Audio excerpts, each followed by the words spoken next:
Orbán's Hungary, the Kremlin's ally in the heart of Europe. Episode 4.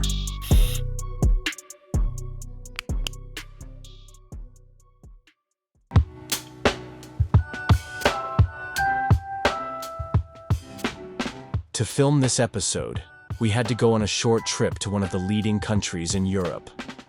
We will record this investigation directly from the place where the most important decisions are made regarding the development of the European Union countries.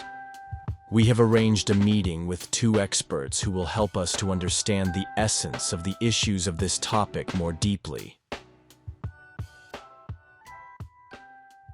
So, let's go. France, Strasbourg, European Parliament. Alex Varha, investigative journalist. Viktor Orbán has transformed Hungary from an equal member of the European Union into an internal opponent of European unity. His policy is not political pluralism anymore. Budapest permanently blocks key EU initiatives, from sanctions against Russia to decisions on military support for Ukraine, the Green Deal financing, and rule of law reforms.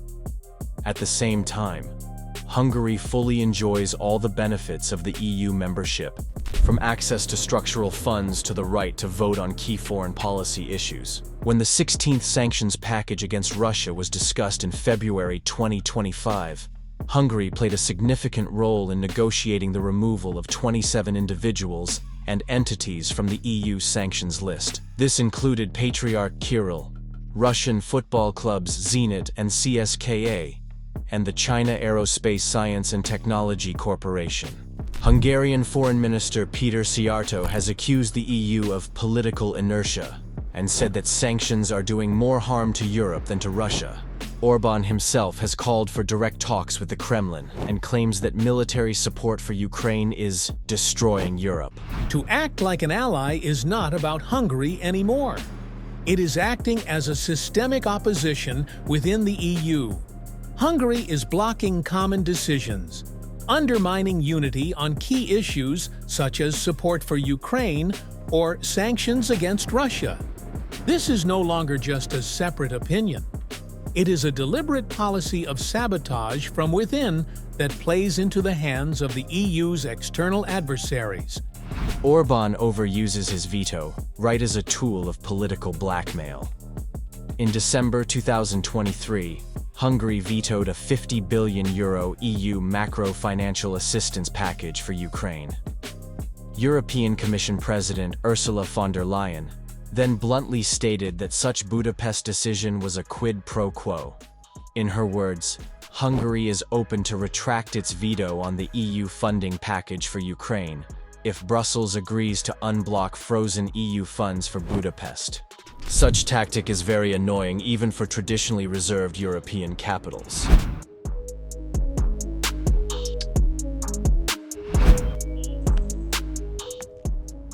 French president, in private conversations, compared Orbán to Putin's Trojan horse in Brussels. Paradoxically, the country that openly ignores EU values is one of the largest recipients of European funds, particularly in green energy. According to the European Court of Auditors, a significant part of EU green investments in Hungary is redistributed through private equity funds to companies associated with the Prime Minister's entourage. The key figure is István Tiborcs, Orbán's son-in-law.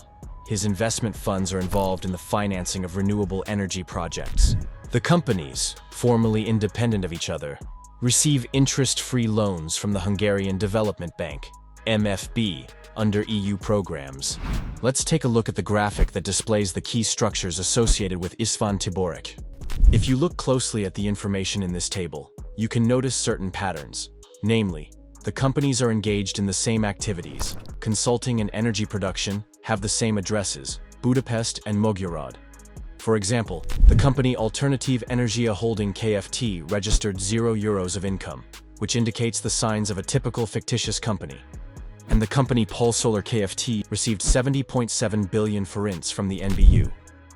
These companies formally own separate power plants, but all the facilities are located nearby and operate as a single system. European development programs, GINOP for instance, finance it without real tenders. The Hungarian model of reallocation of funds has long been criticized by the European Commission. In 2023, Brussels froze more than 6.3 billion euros amid suspicions of non-transparent allocation of funds and conflict of interest. However, after a series of superficial reforms, the Orbán government achieved a partial release of European funds. The EU called this a rollback of the rule of law principles in exchange for budgetary concessions. Such a hybrid policy, simultaneous violation of norms, and the ability to formally circumvent them, allows Hungary to stay within the rules, but actually violate the spirit of the European agreement.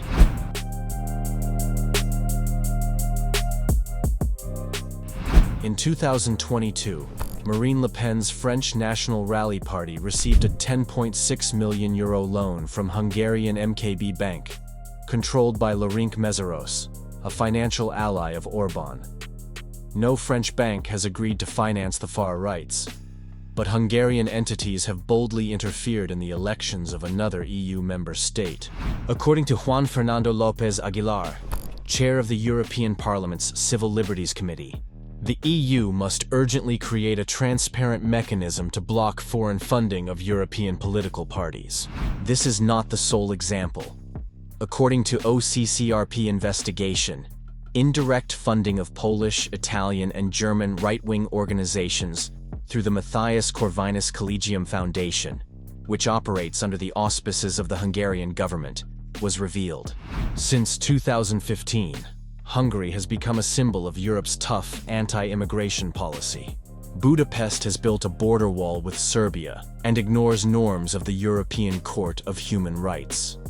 In 2024, the country refused to pay a €200 million fine for violating refugee rights. Migration was a threat to European culture, Orbán said, opposing refugee resettlement quotas, which contradicts the policy of the most EU countries. Orbán is deliberately building the image of an alleged European dissident, the leader of resistance to bureaucratic Brussels. His rhetoric is not just a criticism of specific EU decisions, but rather a strategy. He wants to become the voice of all governments and political forces that have claims to European integration policy. This is an attempt to form an alternative center of influence within the EU, where Hungary plays the role of an ideological beacon for conservatives, Eurosceptics, and nationalists. Hungary remains the only EU country that does not provide weapons to Ukraine and blocks decisions on joint defense initiatives. In June 2025, Budapest blocked Ukraine's participation in the European Defense Industrial Strategy, EDIS. At the same time, it is known about Hungarian Special Services contacts with the main directorate of the General Staff of the Russian Federation, GRU. In 2023, the Security Service of Ukraine provided NATO partners with data on agents of influence in Hungary who fueled interethnic tension in Transcarpathia. Given the systematic blocking of sanctions against Russia, sabotage of foreign policy and defense decisions, political interference in the elections of other EU member states, misuse of European funds, and disregard for the decisions of European courts, the question arises: does a member state that openly ignores the European basic values have the right to benefit from the full European Union's membership?